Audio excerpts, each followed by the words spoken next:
20 लाख मार के कितने मारोगे? ये आतंकवादी जिस दिन हमारे मोहल्लों में घुसने की कोशिश करेंगे, जिंदा तो वापस नहीं जाएंगे।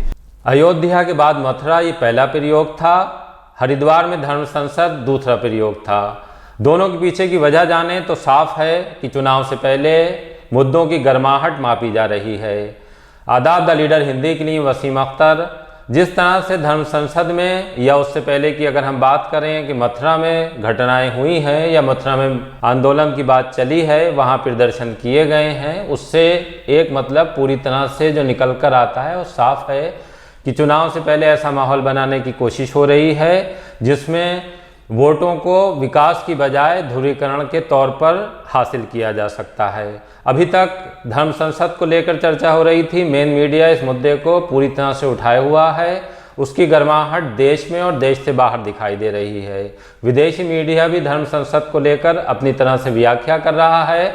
और अब इस मामले में आकर बरेली की बात करें, बरेली की बात इस वजह से कि क्योंकि यहाँ सुन्नी बरेलवी मुसलमानों का मरकज़ है दरगाह आला हज़रत।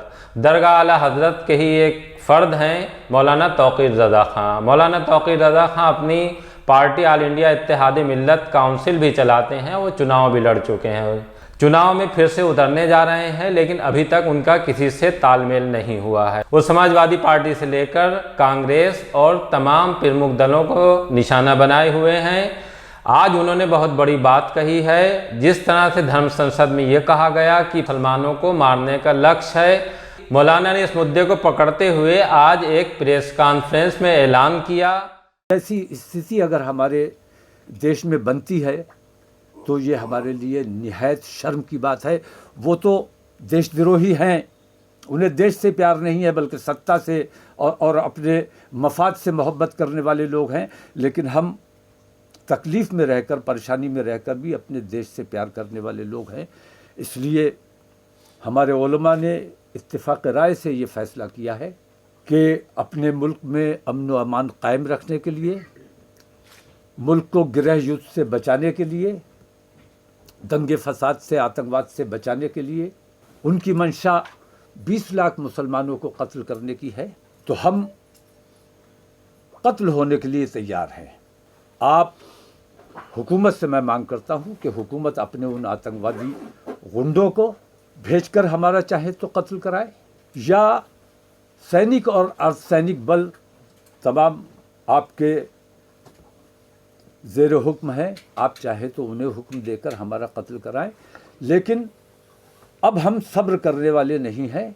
मुल्क के अमन व अमान के लिए हमने ये फ़ैसला किया है कि आने वाले जुमे को 7 जनवरी को इस्लामिया इंटर कॉलेज के मैदान में 20,000 मुसलमान स्वेच्छा से अपनी मर्ज़ी से सरेंडर करेंगे। और दावत दी जाती है, चाहे पुलिस को भेजकर, चाहे अर्धसैनिक बलों को भेजकर, चाहे अपने उन आतंकवादी गुंडों को भेजकर, जिस तरह भी चाहे हुकूमत हमारा कत्ल करवा सकती है। हम उसके लिए किसी किस्म की कोई दाद और फरियाद भी नहीं करेंगे। और अगर उनकी प्यास खून से बुझती है तो उन्होंने 20 लाख का लक्ष्य रखा है, हम उन्हें 20 लाख देने को तैयार हैं। हमारे उलमा ने ये फ़ैसला किया है कि मुल्क में फसाद नहीं होने देना है। इसके लिए आसानी का और बेहतरी का रास्ता ये है कि हम अपने मुल्क के लिए कुर्बानी दें, अपनी जानों की कुर्बानी दें। और हर जुमे को इंशाअल्लाह, पहला जुमा हमारा 7 जनवरी को पड़ रहा है, पहला जुमा हम 20,000 मुसलमानों को जमा करेंगे इस्लामिया की फील्ड में और दावत देते हैं कि आइए हमारा कत्ल कीजिए। हम हाथ बांध कर खड़े होंगे, कोई एहतजाज नहीं करेंगे, किसी किस्म का ऐसा एहतजाज नहीं होगा। उन्होंने जगह भी तय कर दी है और सरकार से ये मांग की है कि चाहे सेना भेजें, पुलिस भेजें, या फिर धर्म संसद में जिन लोगों ने ये ऐलान किया कि मुसलमानों को मारना है, उन गुंडों को भेज दिया जाए।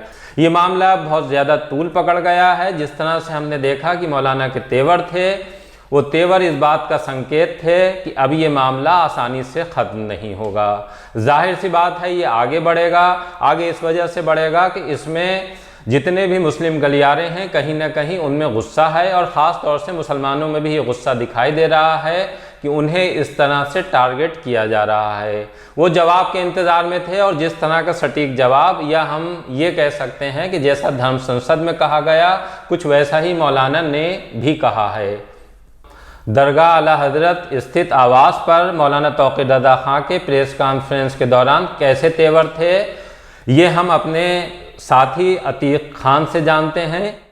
यहाँ आज नबीर आला हजरत मौलाना तौक़ीर रज़ा खां की प्रेस कॉन्फ्रेंस हुई है, जिसमें उन्होंने हरिद्वार धर्म संसद, जो हाल ही में 17 से 19 दिसंबर तक हरिद्वार में एक धर्म संसद हुई थी, जिसमें 20 लाख मुसलमानों के नरसंहार की बात कही गई थी, उसको आधार बनाकर मौलाना ने कहा है कि अगर वो 20 लाख मुसलमानों को मारने के लिए आएंगे तो मुसलमान भी खामोश नहीं रहेंगे। जाहिर है कि ऐसे में गृह युद्ध की स्थिति बन सकती है। मौलाना ने एक बड़ी बात ये भी कही है कि उन्होंने उलेमा को उकसाने की कोशिश की है, लेकिन उलेमाओं ने अपने देश से वफादारी का सबूत देते हुए कहा कि हम किसी तरह की हिंसा नहीं चाहते हैं और इसके बदले में हम 20,000 लोग इस्लामिया इंटर कॉलेज मैदान में जमा होंगे, जहां खुद अपनी तरफ से कुर्बानी पेश करने की दावत देंगे। इसमें दो बड़ी बातें हैं कि एक तरफ जो है धर्म संसद अयोध्या में हुई है, उसको लेकर क्रिया और प्रतिक्रिया दोनों सामने आ रही हैं।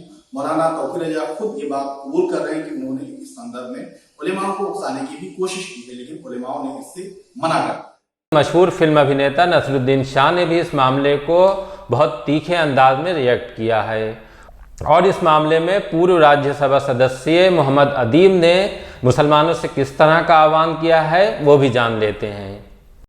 हरिद्वार धर्म संसद में मुसलमानों के जनसंहार की अपील के सवाल पर अभिनेता नसरुद्दीन शाह ने द वायर के एक इंटरव्यू में कहा, अगर इन्हें पता है कि वो किस बारे में बात कर रहे हैं तो मैं हैरान हूँ। ये गृह युद्ध के लिए अपील कर रहे हैं। हम में से 20 करोड़ लोग इतनी आसानी से नष्ट होने वाले नहीं हैं। हम 20 करोड़ लोग लड़ेंगे। हम 20 करोड़ लोगों के लिए ये मातृभूमि है। हम 20 करोड़ लोग यहीं के हैं। हमारा यहाँ जन्म हुआ है, हमारे परिवार और कई पीढ़ियाँ यहीं रहीं और इसी मिट्टी में मिल गईं।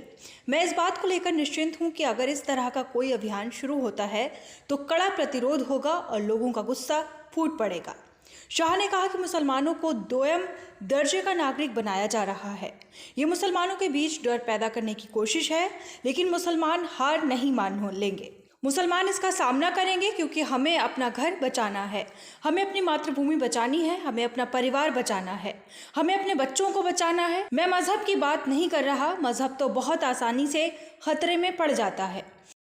पूर्व सांसद मोहम्मद अदीब ने कहा कि खुदा के लिए कोर्ट जाइए, जितने भी बयान और वीडियो सामने आए हैं उन्हें बतौर सबूत पेश कीजिए, उससे एफआईआर कराएं, अगर एफआईआर दर्ज ना हो तो कोर्ट जाएं। अदीब ने इस बात पर भी दुख जताया कि इस पूरे घटनाक्रम पर कोई पार्टी सड़क पर नहीं उतरी। उन्होंने कहा कि लखीमपुर हिंसा में इसलिए पहुंच गए क्योंकि किसानों का वोट लेना था। पूर्व सांसद ने कहा कि कम से कम मैं कांग्रेस से उम्मीद कर रहा था कि उनके लोग सड़कों पर उतरकर विरोध दर्ज कराएंगे।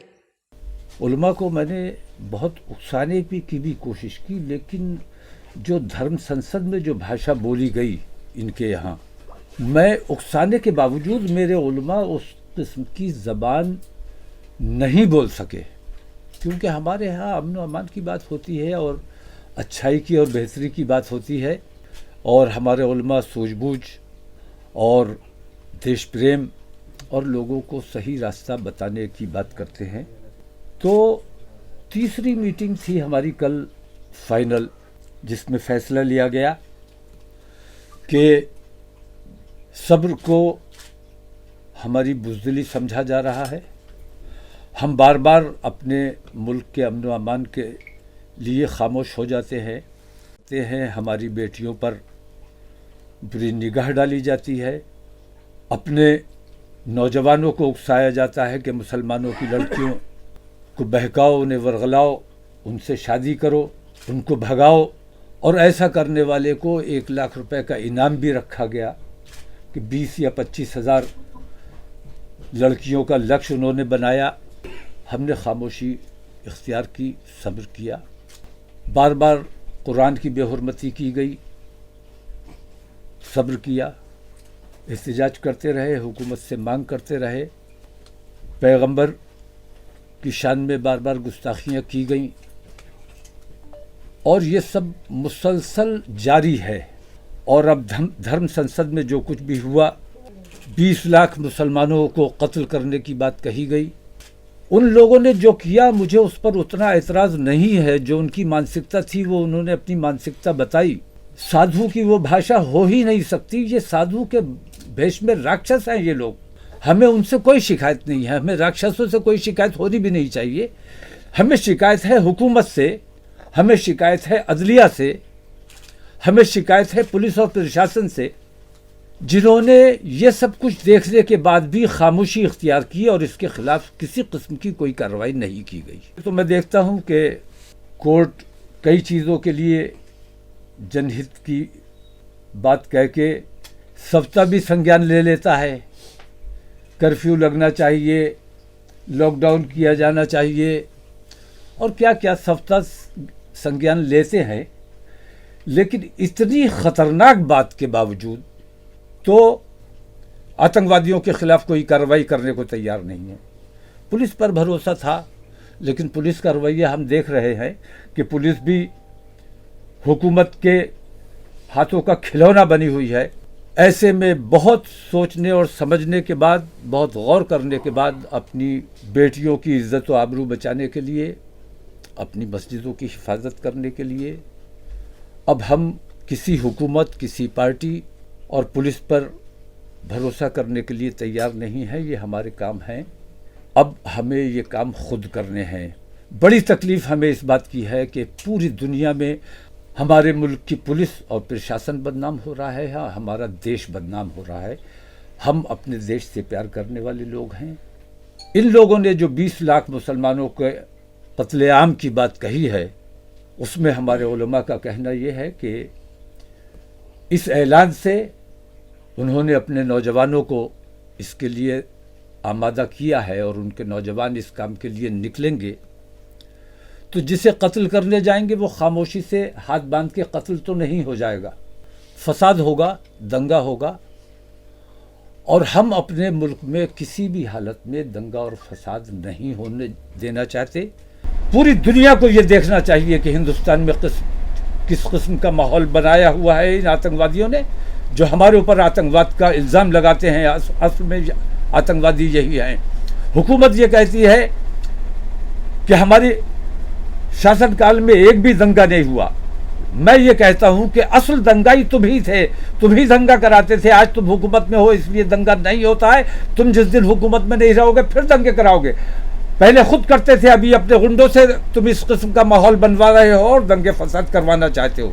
आने वाली 7 जनवरी को जुमे की नमाज इंशाअल्लाह इस्लामिया इंटर कॉलेज में 20,000 हमारे नौजवान मुसलमान नमाज अदा करेंगे और नमाज के बाद हम दावत देते हैं हमारे देश की एकता और अखंडता को जो लोग बर्बाद कर देना चाहते हैं।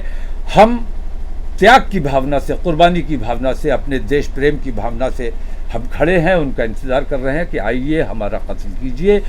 और हर जुमे को इंशाअल्लाह ये 20,000 नौजवान हर ज़िले में, इस्लामिया इंटर कॉलेज के मैदान में बरेली में भी लगातार, और उसके बाद दूसरे अजला में भी इंशाअल्लाह हर जुमे को 20,000 मुसलमान जमा होंगे, जो उन लोगों को दावत देंगे कि आइए हमारा कत्ल कीजिए। वरना ये फितना व फसाद और ये ज़ुबान, ये गंदी ज़ुबान बंद कीजिए।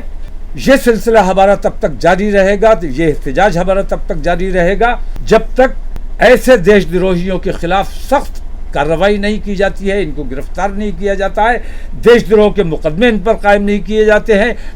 की बात नहीं है जो उलमा ने फैसला किया है, या आपकी ज़ुबान में कहूँ कि मुसलमानों की धर्म संसद में मिली।